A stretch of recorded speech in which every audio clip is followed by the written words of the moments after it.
that one person's food may be another person's poison. So me personally, my body thrives on a gluten-free diet, dairy-free as well, loads of fruit and veg, but within those confines of that, dairy-free, gluten-free. That doesn't mean everyone should eat dairy-free, gluten-free every time I put up a recipe or whatever. It's discovering and tuning in on a daily basis to see what works for you. And it is a bloody hard thing to do. And I always say every time we eat, we're doing research for our body. So you know what I mean? Like I have a smoothie bowl. I'm gauging how I feel. Does it work for me? Does this ingredient work? How does that make me feel? What are my energy levels now? What's my digestion level like? How has my stools been this week? You know, so I'm always observing and tuning in and looking and listening to what the signs that my body is giving. So bio-individuality is a beautiful way to take off the pressure that a lot of us have put on ourselves to fit a certain mold in order to be healthy. Welcome to The Balance Theory, a podcast aimed at arming you with tools and tips so that you are well equipped to not only identify and define, but own your own definition of balance. I'm your host, Erica, and thank you for joining me today. Hey Balancers, and welcome back to episode 52 of the Balance Theory podcast. If this is your first time tuning in, an extremely warm welcome to you and the community. And if not, welcome back. I wanted to kickstart this week's episode with a little bit of a challenge for you all. So I was having a think about what I guess am missing the most from my quote normal routine. And I think the biggest missing element in all of this is the social interaction and communication. You know, that face-to-face opportunity to connect with people really cannot be replicated by any technological means. Like granted, Zoom and all that is an excellent form. We're so lucky to have that at this day and age. However, I just don't think it's an adequate replacement on an emotional level. So my challenge today, and I think this is super pertinent in light of, you know, all the lockdowns, but especially the toll I think this is taking largely on most of our mental health, has sort of underpinned why I wanted to start the episode with this today. But essentially, I'm going to challenge you, and I'm happy for you to pick the number anywhere between 1 to 3. The challenge is to message 1 to 3 people each day and just reach out, tell them hi, see how they're going, let them know you're thinking about them, and just make that connection. I think that in times like this, when emotions can be quite low, to receive a message like that, to just be like, hey, I'm thinking of you, I hope everything's well, how have you been? I think is just such a nice thing to do. It costs you nothing, maybe other than a fleeting moment of your time. And you never know what other people around you are going through. So checking in can mean the world of a difference for someone, or you might just make them smile. In either event, I think it's worth a crack. So if you're up for the challenge, reach out to those people in your circle who you hold nearest and dearest, or someone that's just been on your mind, someone you miss, someone you've been dying to catch up with when all this is over. And I guarantee you'll make both of your days. Well, that's my little 2 cents, but now I would love to introduce you guys to today's guests. I have on the beautiful Rachael Finch, who joined me during lockdown from Sydney, and we had an incredible chat. So I'm so excited to dive into today's episode. A little bit about Rachael, if you don't already know her. She's a mother of 2 and a passionate wellness brand owner.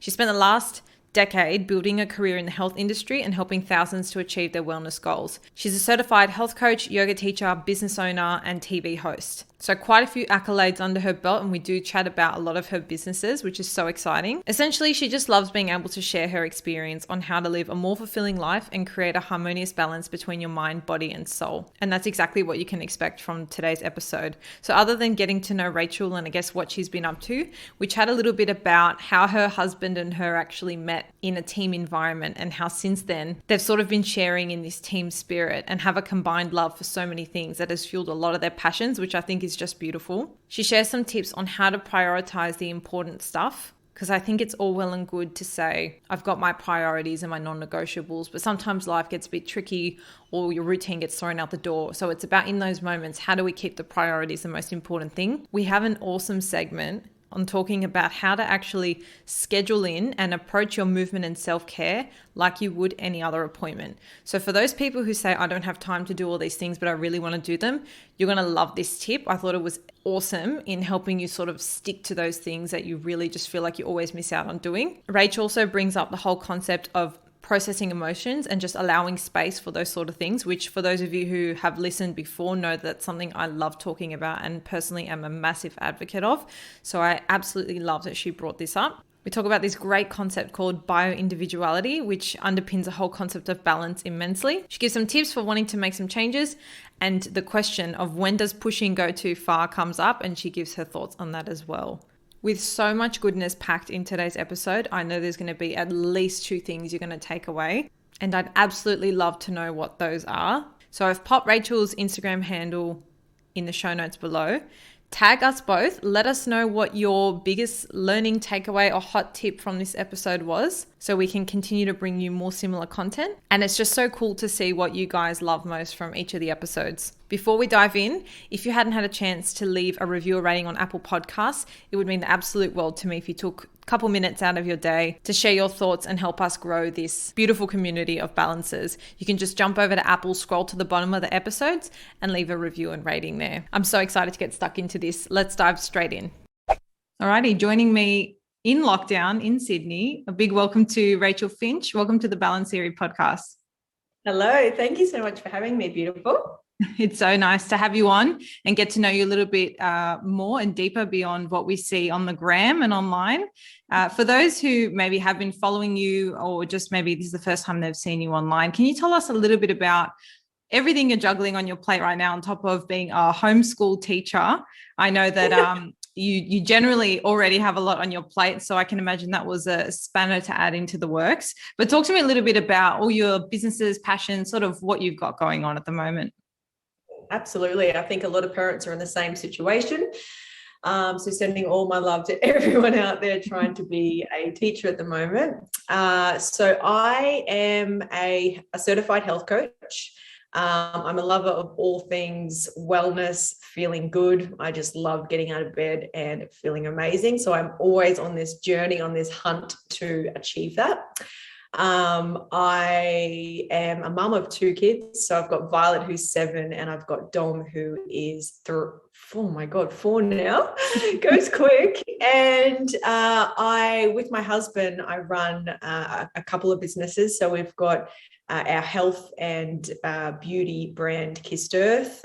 We've also got an apparel range called Bod by Finch. And we've also got an online health and fitness program called Body by Finch. So between all of that and homeschooling and other crazy ventures my husband is always signing up to, we are pretty full on at home. We've also got a Cocker Spaniel, a 9-year-old Cocker Spaniel, Simba, who keeps us busy. We're waiting for him to calm down in his old age, but I always say that about dogs. Hey, like, don't worry, they'll calm down. I'm like, my dog's 13 and he's a Labrador, so I'm not sure if that's going to happen.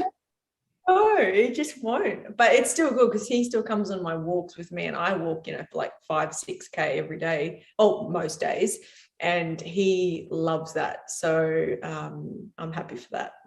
Lovely. And so do you co-run all your businesses with your husband as well, or some separate? Yeah, we run Kissed Earth and Body by Finch together, and then we've got partners in the apparel business. Awesome. I always love hearing when you've got like a husband-wife duo, because I work in tandem with my partner as well. And I know how much of a test it is for your personal relationship in like a good and a bad way. And it offers like a really nice, I guess, support to your actual personal relationship, because you really have to work in ways you're not tested in a relationship. But I love the story of how you guys met. So you met on Dancing with the Stars. And so he was the professional dancer. Is that correct, on the show? Yes. So I think this goes straight back to your initial point of this about couples working together. We haven't known anything different from the very start. So we were paired together on the show. And I remember walking into that dance studio for the very first time. He was the professional, I was a student. I had never danced a day in my life. I had and still have 2 left feet. And I remember thinking, what the hell have I signed up for? And I walked in, frizzy hair, my leggings were ripped and scratched, and he was just like this perfect picture. And I walked in thinking, yeah. And I walked in thinking, oh my goodness, he's got to be gay. Like, he is just so perfect. And we spent pretty much 7 days a week for 10 weeks straight for the show together. And then, a few weeks after that, I had my toothbrush at his place. It was very quick. We knew pretty much from the first rehearsal together. After it, we went downstairs to the cafe and just talked for like 3 or 4 hours. The girl was trying to brush us out as she was trying to close. And it's just been in like that from the moment we met. Even when I think the only time we've been away was when I've gone overseas for Channel 7 to cover the, Pyeongchang for the Winter Olympics, or I've done trips to Melbourne for horse racing, whatever it has been. Even when the kids were young, he would fly to Melbourne with me and stay in the hotel for 2 weeks to look after the kids while I would go on air and work. And so we've always had that closeness, and we've always shared that love of health and wellness. He was a professional dancer for 20 years of his life. And then after we did Dancing with the Stars, our first venture together was opening a dance school. So we did that, and my job was, because I knew nothing about dance, my job was to sign everyone in, sweep the floors, and change the bins. So I was happy with that because I got to be with my husband, and it was just a beautiful, amazing, happy place. It started to grow. It grew so much that we wanted to open a second studio, but we thought, why don't we take this online? So that's when we launched. Initially, we launched a dance program, discovered that it was too niche. So we expanded to Body by Finch, which is what it is now, offering a variety of different fitness regimes. We've got all about your at-home meals, meditation, support from experts. And then only 2 years ago, we launched Kissed Earth Together, which is all about collagen and vegan proteins. And it's just our world, like we love it. We use it every day, and we want to be able to share that. And we're always taking in feedback and advice from people on what they want. And we've been able to build this incredible community together.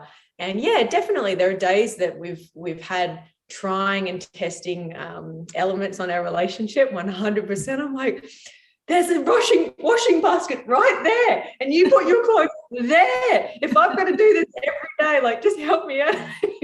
They still don't know where the washing basket is, Yeah. But it's those small things. And I think, in relationships, so long as those main core values are united, the same, and fused, then I think you can kind of get around the other stuff. And you really, like, I've just had to learn, and so has Misha, to let go of the small stuff that doesn't matter. Yeah, absolutely. And I think it's quite nice and humbling to hear as well, because a lot of people, I think, look at these like couples that are goals, right? And they just seem to work together so well. You see that. But the reality is, like, you do have your ups and your downs. It's just a part of life. But I think it's so nice that your relationship started in like a teamwork space, and then it sort of just progressed and continued in that fashion. I think that's really nice. But on the topic of, I guess, your busy schedule and sort of managing everything, what do you think helps you prioritize most? What do you think helps you sort of stay on top of everything that's important, really? Because you could have all these things going on, and that's great, but it's really like, how do you stay in touch with the most important stuff?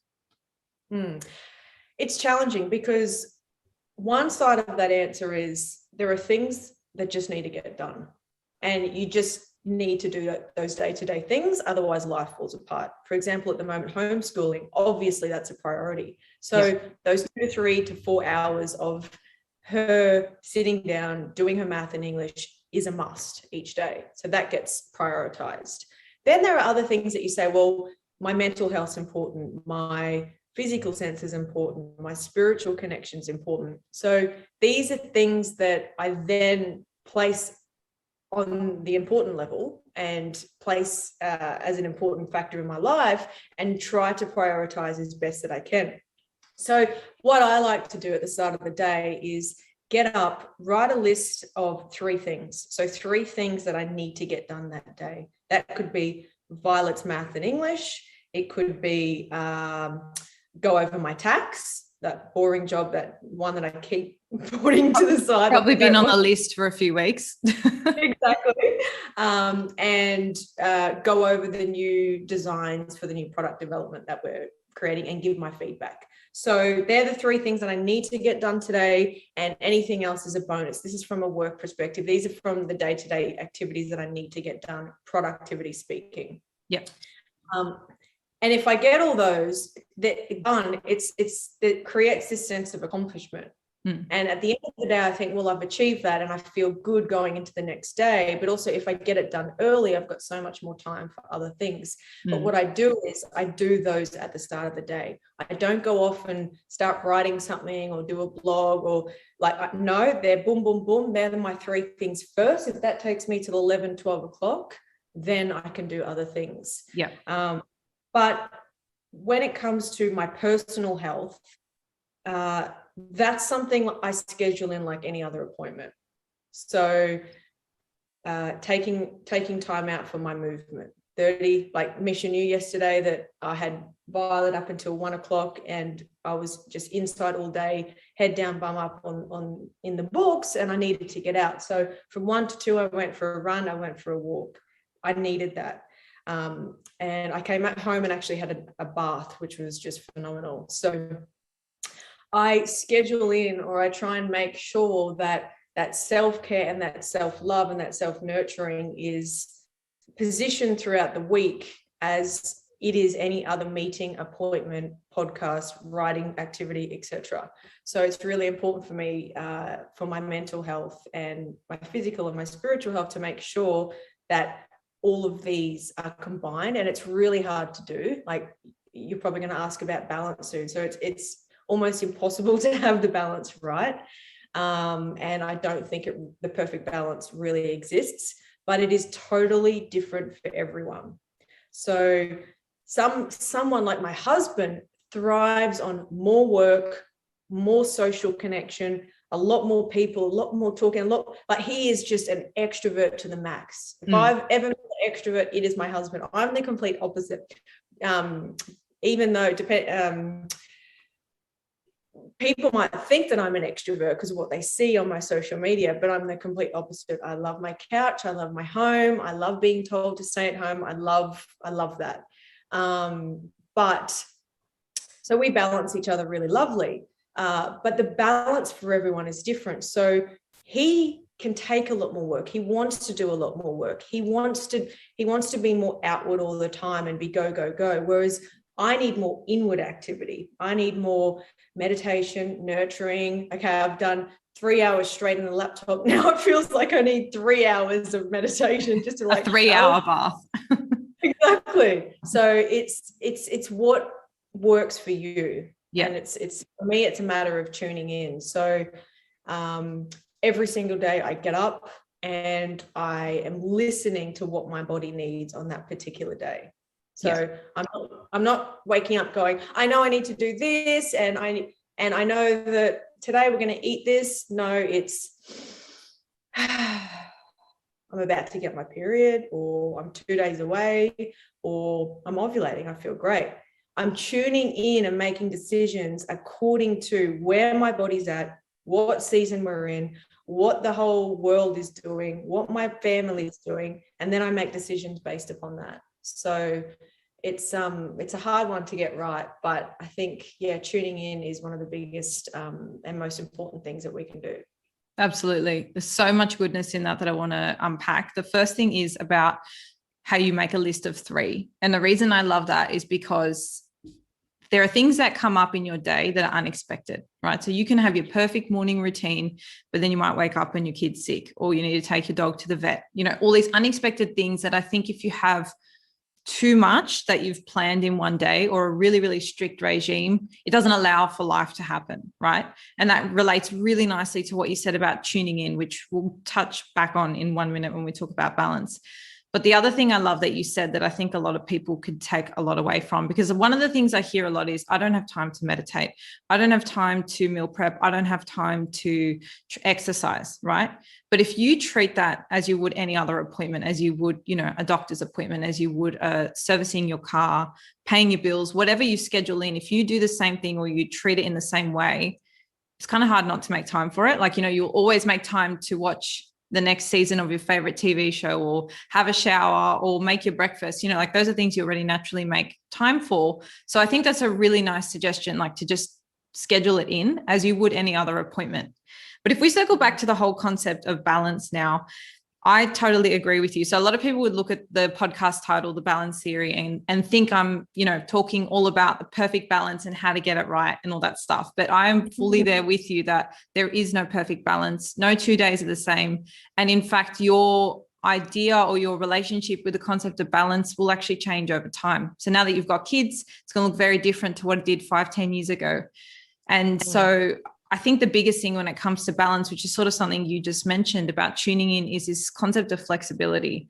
So it's about, understanding that no 2 days are the same, that what you wake up and need one day is not going to be the same tomorrow, but having those tools in your back pocket. So you can say, okay, today I feel like I need to go for a run, or I feel like I need to meditate, because if I don't, I feel a bit off, or, I feel like I need a meal prep because I've been, a bit off with my diet the last week. It's about having those tools that you can, reach to. I like to call them my non-negotiables in a way. Like they're things that I know I need, but the degree to which you, I guess, pile them onto your morning routine or your day is going to vary, obviously, from time to time. So I guess my question to you is, what are your non-negotiables?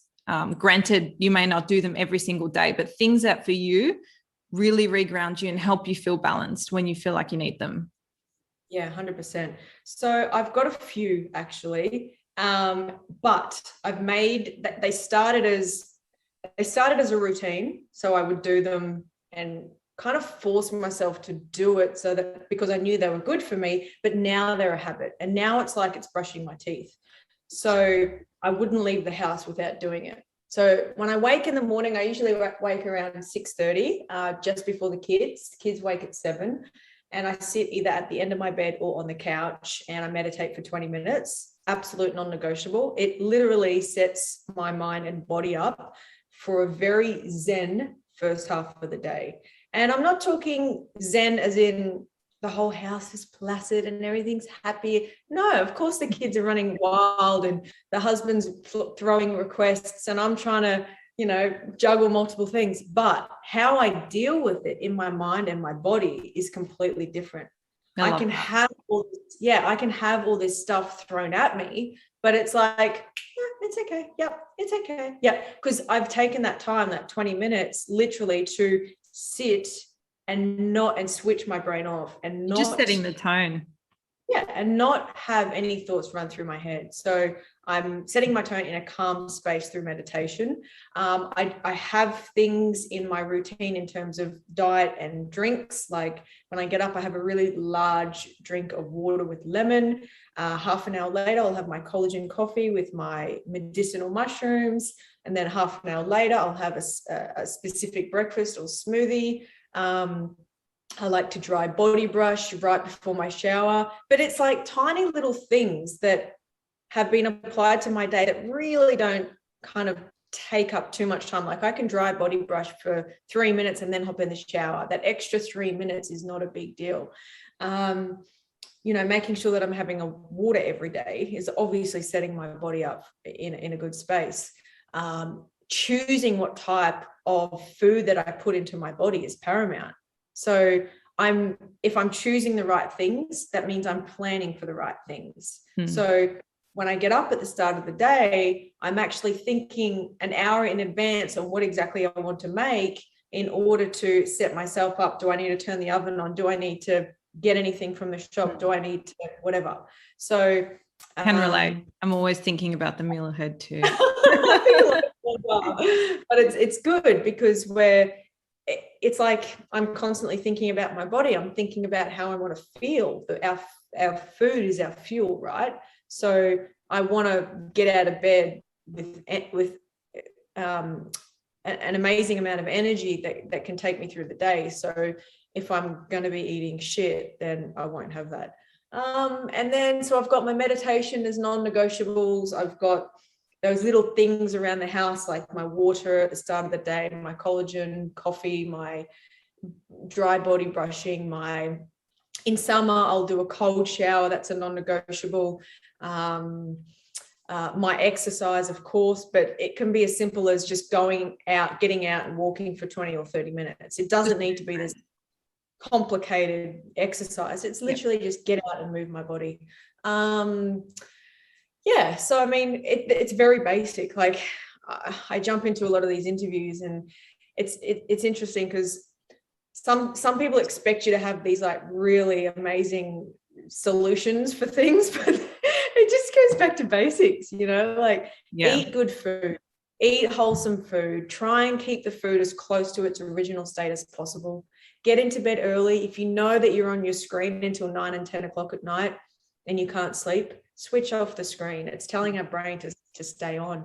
Limit your processed food, limit your stimulants at the end of the night, get a little bit of sunshine, move your body. Like all of these things create such a beautiful, balanced body, and a happy body as well, and a calm body. And then that goes back to fitting everything in throughout the day, because if you're calm and happy and balanced, or as balanced as you can be, then you're actually, I feel I'm more able to do the things that I want to do. Yeah. So if I'm stressed and I feel angst and I'm unhealthy and I feel crap, I couldn't be bothered doing the tax. I couldn't be bothered looking over the products. I couldn't be bothered. So that's why, another reason why I dedicate so much time and energy into my health is because I want the outcome, which is the more energy, and I want to get more bang for my buck in life. Yeah, absolutely. And like conversely, you could look at that. If anyone listening now, I mean, I had about a week ago where I just could not be bothered doing anything. I just did not have my usual like drive and motivation. And when I looked at it properly, you know, like I was sleeping a little bit later, and there were little telltale signs, but it's a good kind of like minute to stop and reflect and be like, okay, what am I not doing that's energy fueling?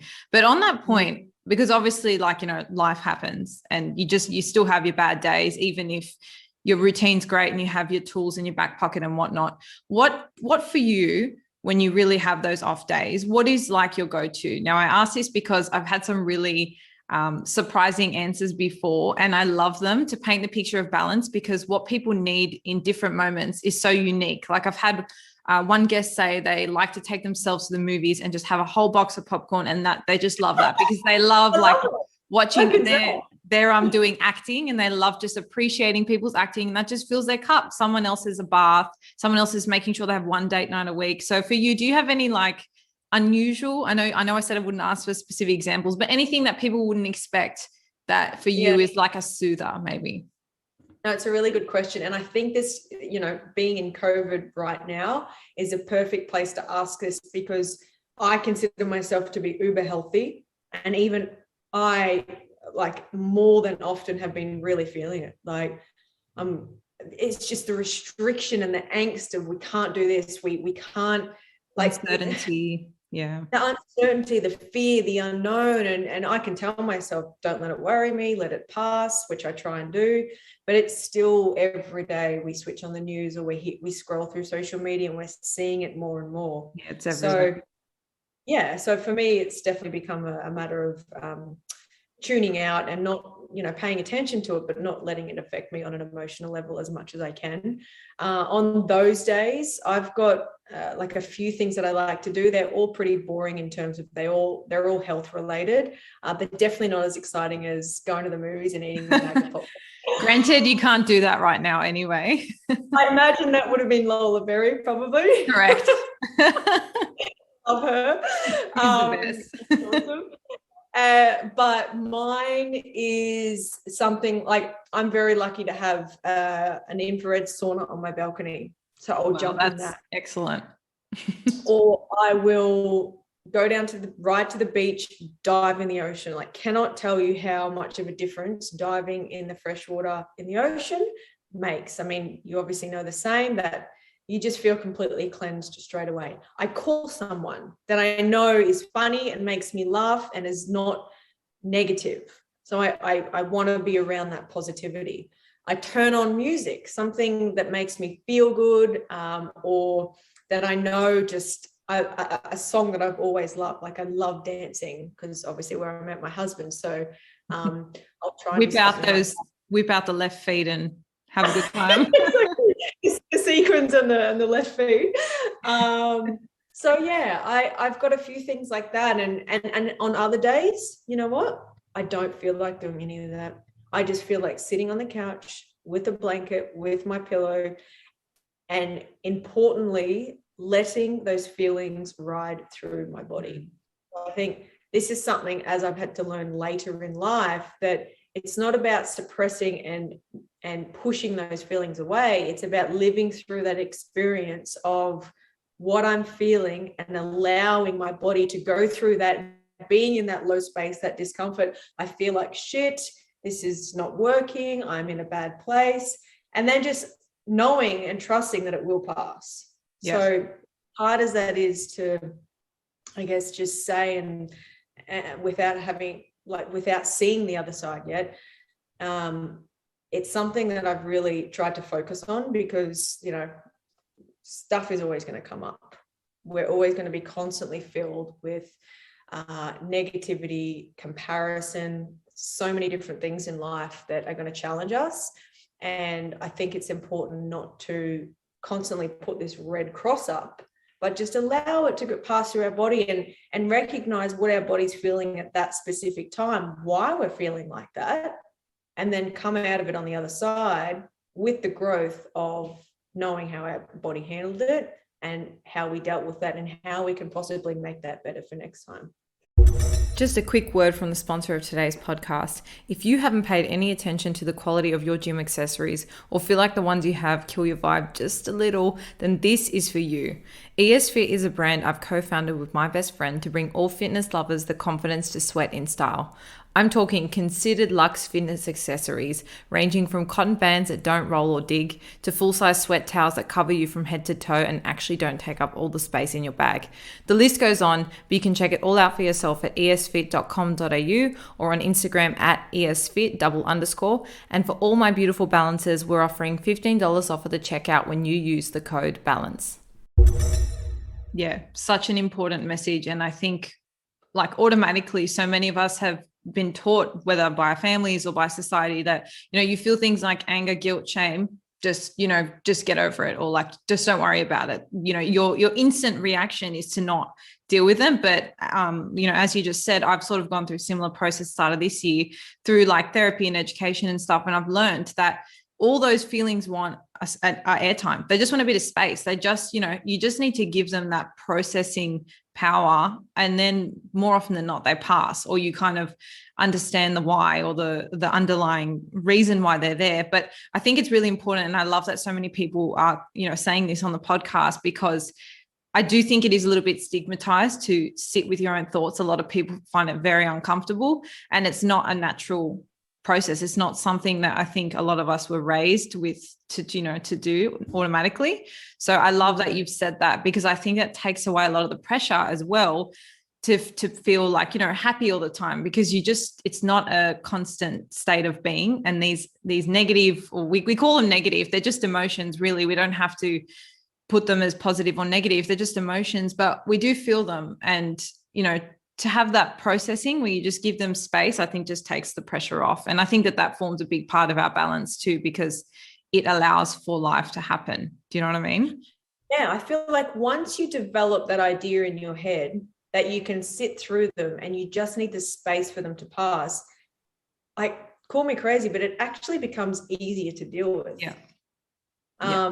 It's like light and shade, sunlight, daylight, nighttime. There's a balance to everything. Rain, sun, winter, summer. Like, nothing is ever always, like you said, it's not always happy, happy, happy. So we've got to understand this beautiful yin and yang is constantly in balance. And what if there's good, there must be bad at some point. Yeah, absolutely. And really, when I like to speak about balance, it's acknowledging that it's a combination of all those things, because I think we can get stuck in this. I think it is negative, where we think we have to be positive all the time, positive, happy thoughts. And so the second you feel something that's not positive, you think, oh my God, I'm doing this wrong. I'm not balanced, or I just can't do this positivity, happy thing. But that's just life. You know what I mean? And so having those tools to process and knowing, okay, today's a day I need to just sit on the couch in my blanket, or today's a day I need to go just dive in the ocean, have a bar of chocolate when I get home, or whatever you personally need for yourself, I think really helps, on those off days. So I'm glad we really spoke about that, because it is something that's close to this whole concept too of balance, really. It definitely is. And I think also living in the 21st century, being on this 24/7, our phone, and constantly scrolling through this perfect world, it's placing so much pressure on us. And it's like, well, why do they have that? Why is she overseas at the moment when we're all stuck here? Mm-hmm. Why are they allowed to, why is she not wearing a mask and I have to wear a mask? Like, it's this constant comparison that's really digging away at us, which is detrimental to our health. And so I think living in this day and age is harder than ever. Yeah. Yes, everyone's had their challenges through every decade, but I think now with this presence of the digital space, it is just amplified things to the max. I mean, even our kids now, like all of their schooling is done through technology. I think it's fabulous that they have access to that, but just staring at a screen all day brings in issues of its own, So yeah, I think it is really challenging, but I think we can do it. And we've just got to allow a lot more time for self-love and self-care, and not be so hard on ourselves to achieve and accomplish and have the A+ in every column, because it doesn't exist. And everyone's situation is completely different. Push to how you want to push to get to where you want to get, but don't cross the line where it jeopardizes your health and it jeopardizes just being able to be happy. Yeah, absolutely, because then it's not worth it at all. Exactly. I wanted to ask you a little bit now, take me back to when you just finished school. Were you already sort of passionate or into the health and fitness space, or did you sort of venture into that as a byproduct of your passions and studies, or how did that sort of all come to fruition? So my mum got me into little athletics when I was 3. So she said she can remember me running down the track with nappies on. Oh my God, that is epic. It's so funny. I think I've got a photo of me at the start line with my nappy on, like just standing there. So I was doing sport from a very young age. I did little athletics until 14 or 15. I really my dream was to compete at the Olympics in long jump or 200 meters.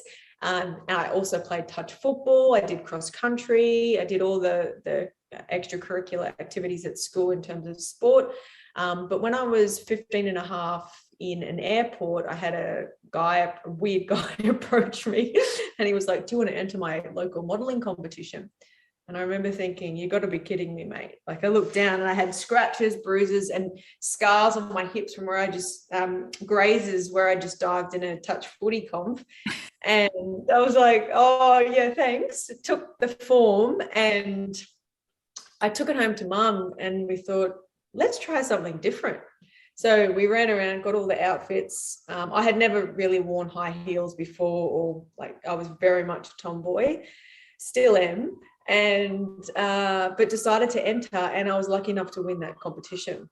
So they were calling my name and my number, and I was just standing there like, and yes, I was lucky enough to win. I got a contract with an agency in Brisbane, and so I flew down and just did a couple of random test shoots to build up my book.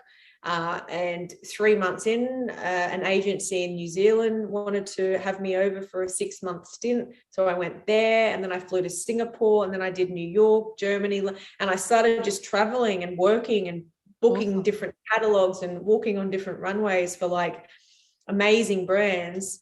And then I got a little bit homesick. And when I was 20, I came back to Australia, did the Miss Universe competition, where I was lucky enough to win that. Actually, I entered the year before and I didn't place anywhere. So then I re-entered the following year. And so I was lucky enough to win that year. And then started working with Channel 7, started working with different brands, and then did Dancing with the Stars. And that was 10, 11 years ago now. There you go. And I'm curious because obviously there's a lot of, maybe not in this day and age, but back then I think the modeling industry was a lot different. Feel free to correct me if I'm wrong, but do you feel like your health was at all jeopardized or kind of, what's the word? Did you have to change your approach to health as a byproduct of being in that industry, or do you feel like it was quite holistic for you, the experience? It wasn't holistic for me, but only because it was my own perception. It wasn't like I had a strict someone telling me you have to eat this, or you've got to be in the gym 2 times a day, or you've got to be this weight. It was me looking, going, I've got to be that in order to book those jobs. So I looked at myself in the mirror, and it was the perception of what I put on myself in order to book those jobs. So I limited what I ate. I cut out carbs. I cut out fats. I was in the gym 2 times a day. I was sleeping from 7 p.m. and waking up at 7 a.m. So 12 hours sleep. And I was still exhausted to the point where I lost my cycle for over 2 years. Yeah. And it was a horrible place to be, you know. And that was a real turning point for me, like a real wake up moment of, okay, this is not how it's meant to be. I shouldn't be this tired. Life is not meant to be this unenjoyable. I shouldn't be, I mean, I love my food, but I shouldn't be looking at food like it's king. Like I would just wake up and only think about food. And I would put something in my mouth and think, you've done the wrong thing. Now I've got to get on a treadmill and burn it off. It was a very horrible mindset, a very unhealthy and unbalanced mindset. And so I needed to educate myself and get myself out of that space, because it's almost like I could see 5-10 years ahead, and it was not a good place. So That's when I dove further into health. I studied at the Institute of Integrative Nutrition, health coaching. I just read everything I possibly could. I learned about what it means, or what a balanced lifestyle looks like, or what is mind, body, and soul. What is that connection? I did my yoga teacher training. I did my personal training degree. I just took on as much information and knowledge as I could. And also I had my children, 8 years after that incident. So I really started to harness this idea of nurturing my body from the inside out. And what did that mean? Well, that meant adequate sleep, balanced, nutritious meals, eating a good variety of complex carbohydrates, fats, really good protein, lots of fruit and veg, getting a little bit of sunlight, moving my body, but not overdoing it, just enough to make me feel good, So I really stepped back and looked at myself from the outside in and went, what do I need in order to achieve a wholesome, happy life? And then, so that's what I did. I just educated myself and just kept taking steps forward. And I think that's really helped drive the direction of what we do for work now with our businesses, because we're definitely not about a harsh, strict regime approach. Like, we've got a cleanse powder in our Kissed Earth range, but it supports the natural's body detoxification systems. It's not something like one of those harsh juice cleanses where you can't eat anything, you know what I mean? Like, so we very much take a holistic approach to everything we do with our products and in our work. And we try and encourage that with women, like, listen to your own body, do what works for you, tune in every day to see what you need. If you need to, work with the right qualified professionals that can help get to the root cause of your problem from a holistic perspective, but don't put so much strain and stress on yourself, and allow your body to tell its story and allow your body to heal itself from the inside out. Yeah, absolutely. And I think a big message behind all of that is, whether it is a diet or a fitness regime or supplements, you shouldn't have to be squeezing your life around these things. They should fit into your regime, which is sort of what you were saying with your supplement range. And I was going to ask you, what does healthy living mean to you? But I think you've just nicely summarized. So I'm curious to know, for anybody listening who feels like they do want to take on, maybe they're in a similar, maybe not exactly the same place that you were, but they know something's not working, right? They know they want to make a few changes. What do you think is, or maybe have you just got 1 or 2 tips for people wanting to make some serious change in their life in terms of their health? 100%. So podcasts like these, like yours, are a phenomenal place to start.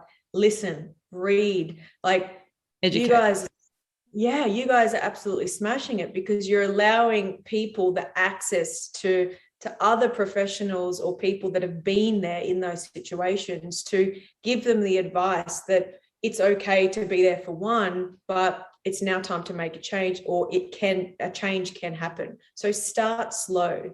Start by reading, educating yourself, and then as you wake up every day, just start implementing small changes. Like if you know that double shot coffee gives you jitters, and you go through that day in that angst, just drop it down one shot, or switch to a decaf option, or switch to a matcha latte.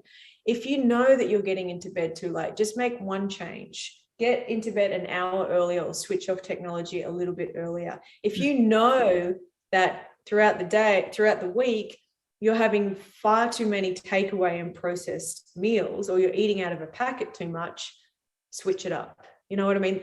Follow accounts that inspire you. Yeah. Turn on shows and documentaries or television programs that inspire you. Fill your cup, fill your world with things that make you happy and things that are actually going to inspire you. It doesn't mean every day you've got to be like obsessive about it, but if you want to make a change and you're serious about it, recognize that first and foremost, and then start implementing those little tiny steps day by day. And as I said, they start as a routine, then they become a habit.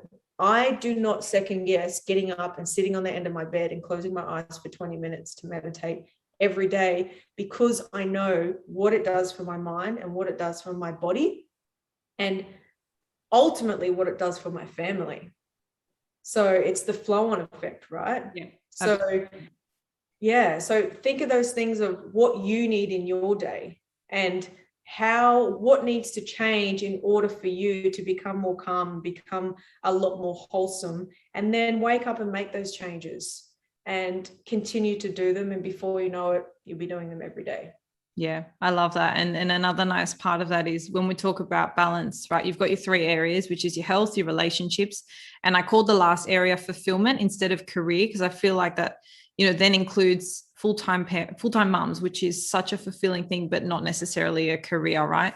So I think a nice question to ask there is, okay, who am I in terms of my health and who I am as a person? But then it's like, how does that have a flow-on effect to who I am in a relationship, with my friendships and, love life, and then how I show up in my fulfillment areas of life. So it's also a nice consideration if you need that additional motivation. I feel like sometimes like our why forms a big part of our commitment level to different things. So, if you want to show up as a better parent or a better sibling, best friend, better, employer, whatever, those are nice things to consider in and amongst that routine. And one thing I saw you've actually mentioned in an interview before, but I really like the concept, was this notion of bio-individuality. And I think it forms such a nice part of what we're talking about, because even just what you said just now, like, to kickstart those changes, take bits and pieces from what a lot of people are saying. And I love that, because there's no real one routine or blueprint that you can copy paste. You can definitely try things. And that's not to say, your routine won't work for somebody else. It absolutely might, but you do need to try and test things and see what works for you at different points. So I did love this concept of bio-individuality in and amongst this conversation. So I'd love for you to just share your thoughts on that. Yeah, 100%. So I actually learned this concept, which is a very simple concept, which is basically what you've summed up already, of that one person's food may be another person's poison. So me personally, my body thrives on a gluten-free diet, dairy-free as well, loads of fruit and veg, but within those confines of that, dairy-free, gluten-free. That doesn't mean everyone should eat dairy-free, gluten-free every time I put up a recipe or whatever. It's discovering and tuning in on a daily basis to see what works for you. And it is a bloody hard thing to do. And I always say every time we eat, we're doing research for our body. I love that. So you know what I mean? Like I have a smoothie bowl. I'm gauging how I feel. Does it work for me? Does this ingredient work? How does that make me feel? What are my energy levels now? What's my digestion level like? How has my stools been this week? You know, so I'm always observing and tuning in and looking and listening to what the signs that my body is giving. So bio-individuality is a beautiful way to take off the pressure that a lot of us have put on ourselves to fit a certain mold in order to be healthy. And even though we might pick up a book that says paleo or keto or low something, every book's going to be different. So it's taking all the little nuggets of wisdom from each of them, or some of from each, and making your own blueprint, but tuning in every day to find what that is. And if that means working with a nutritionist or a naturopath, or doing a little bit of experimenting at home with your own food, and just constantly listening and tuning in, as I keep saying, then do that, you know, and maybe create a bit of a journal or a diary and write some of the things, some of the foods that make you feel upset, or some of the things that you know do change your mood super quickly. What are those activities you can do that can get you out of a deep, dark place? Maybe journal through some of those difficult times. When you start to look back and read through what you've written, you start to uncover and unveil so much about yourself, which then gives you the armor and the tools to continue in life. And maybe you want to switch up some things. So it's this constant journey of exploration, but 100% just tuning into what you need for your body on any specific day. Yeah. And I think this is a nice reminder too, because as we were saying, like living in an online world where you have access to so many people's routines and what they're doing and what they want to show you, it's very easy to get caught up in this, oh, I should just have a green juice every day because that's what XYZ has, or, you know, just trying to follow, I guess, what other people are doing because it appears to be the correct way. I think this really gives people back the power to say, well, I can determine what, you know, is best for me. And that's really all my mission here is as well. It's to give people back the power to claim their own idea of balance, whether that is through what they're eating, you know, what their daily routine looks like, how they show up in the world, basically. So I did really love that whole concept. Like I've got two people that I follow that I absolutely love, adore, and respect beyond the stars. And they're both complete opposite. One of them is like, dairy, you've got to eat full fat creams and yogurts and butter every day. You've got to have steaks every day. You've got to eat the fat on the meat. The other one's like, no animal products, no dairy, more plants, eat all your legumes. And they're complete opposite. I love both of them. And they're both bringing valid points to each different way of life and eating, but they're so contrasting. But the person A thrives on that diet. That's a part of her DNA. It's a part of her culture, a part of her history. She knows that. She's taken the time to research that. And she's also looked at her family heritage and how her body's been built, and her belief system is different. Person B, she thrives on that. She's like, I can't have meat. It just doesn't work with me. So what works for you? It doesn't matter. Put down the right or wrong, put down the books and just tune in and have a look at, like, does that make me feel good? Do I need more sleep? Like, my husband's constantly telling me I sleep too much. I'm sorry, but I need to sleep from 9 p.m. until 6:30. That's an awful long time. I have always been like that. I am such a nana. You know, I need my sleep. I need my rest. And it doesn't matter. There's no right or wrong. Absolutely. And on that point, you might actually have a whole bunch of accounts you follow for your mind, a whole bunch for your body, a whole bunch for your soul. Like I follow like the pasta queen who just has the most incredible pasta recipes. And then you have all these other people who are like, you know, great healthy snacks. So sometimes you just need a nice combination to tie it all together. But yeah, I couldn't agree more. Now, before I let you go, I did want to ask you, if you could only leave one piece of advice with the world, of all the wisdom, all the nuggets you've picked up along the way, what do you think it would be? Or another way to maybe think of it is, if you could teach your kids one thing only. Yeah. I did know you were going to ask me this, but I forgot to think. Yes, I did say I wasn't going to surprise you. I was like, did I miss writing that in the schedule? Okay, so when I think about it from an aspect of passing something on for my children, I think about telling and teaching her the importance of, see, health and wellness like is one thing, but for me, it's more about total life enjoyment. So do what makes you passionate, like find what that is and harness that in your life. Whether it brings money, whether it doesn't bring money, it doesn't matter. It's more about finding that spark and that fire and that desire in your body is priceless. There'll never be a value to that. And that could be anything from dancing to working out mathematical equations to opening your own retail shop and working there, or doing someone's tax, whatever it might be. Find that thing that sparks and motivates you. It could be just simply having children and looking after your beautiful children. And do that, and do it with as much passion and charisma and drive as you possibly can, because I think that's what keeps people alive, having something that they can put their passion and desire into. Probably could think of something better, but I didn't. No, I love that. I think that's really important. Like I think of Violet and Dom as they get older. It doesn't matter what we teach them. It doesn't matter how many lessons we drive into them. But as long as they have their own unique loves and desires, then they'll be able to go through life and create their own life and make it as beautiful as they want.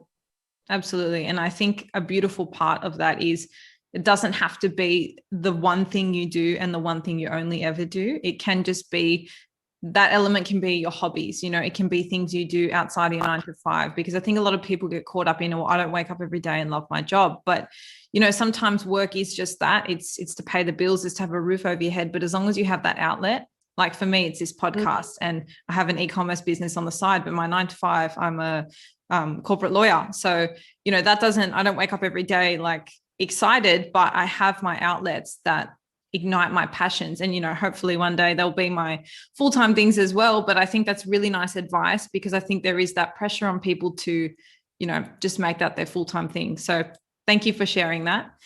My pleasure. But just to add to that, I don't think it also needs to be something that, as I said, drives to an income or something that you need to be doing every day. It could simply be, my thing is, for example, Violet might grow up and say, I enjoy doing nice things for people, or I enjoy traveling and climbing mountains or going on hikes.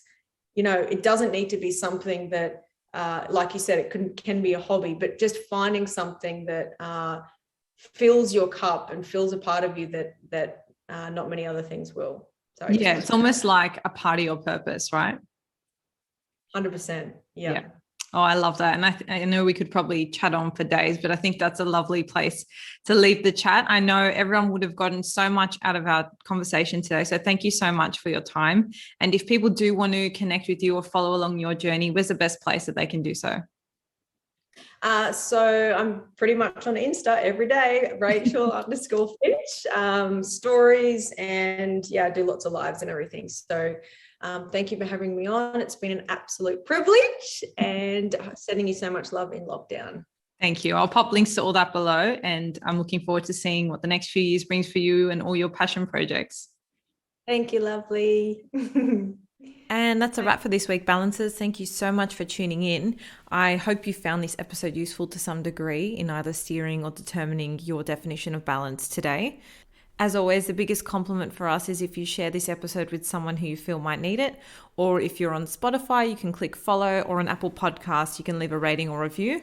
If you have any suggestions for up and coming podcasts, feel free to shoot us a DM or an email. Our Instagram is @thebalancetheory and our email is thebalancetheorypodcast@gmail.com. Otherwise, you've always got the option of subscribing to our mailing list. We only send you email reminders when the episodes drop, so you get them fresh out of the oven. No annoying spam, we promise. I hope you enjoy the rest of your week, and until next time, stay balanced. stop.